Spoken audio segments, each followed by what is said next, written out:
Hi అందరికీ welcome to my channel. ఇంటి ముందు వరిపిండి ముగ్గులు వేయడానికైతే నేను బియ్యం నైట్ నానబెట్టుకొని మార్నింగ్ అయితే వాటర్ వేయకుండా ఇలా మిక్సీ పట్టుకున్నాను మెత్తటి పేస్ట్ లాగా. ఆ తర్వాత ఒక కాటన్ క్లాత్లో వేసుకొని ఎక్సెస్ వాటర్ పోయేలాగా ఇలా ఒక 2 మినిట్స్ ఉంచుకోవాలి.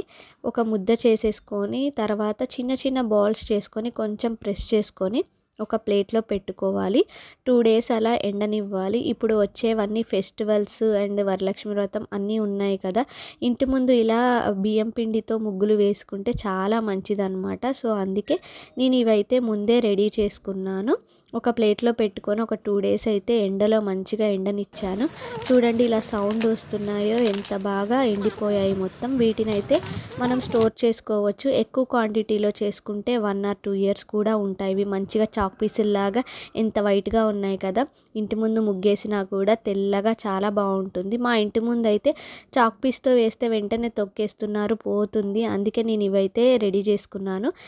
ఇప్పుడైతే నేను ఒక బౌల్ తీసుకొని అందులో ఒక 2-3 యాడ్ చేసుకొని వాటర్ కొంచెం యాడ్ చేసుకున్నాను. అటు థిక్గా కాదు, లైట్గా కాదు, మీడియంగా వాటర్ యాడ్ చేసుకొని ఇలా ఒక కాటన్ క్లాత్ తీసుకొని దాంతో అయితే ముగ్గు వేస్తున్నాను. నాకైతే కాటన్ క్లాత్తో అలవాటు లేదు, కానీ మీకు చూపించాలని అయితే వేస్తున్నాను.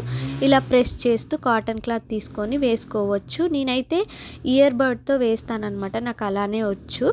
ఇప్పుడైతే క్లాత్తో కూడా వేసి చూపిస్తున్నాను, ఎవరికైనా యూజ్ అవుతుంది అనేసి. ఇయర్ బడ్తో అయితే నాకు ఇంకా ఈజీగా ఉంటుంది. ఎవరికైనా ముగ్గులు వేయడం రాకపోయినా కూడా ఇలా ఇయర్ బడ్తో ఏదో ఒక డిజైన్ వేసుకోవచ్చు.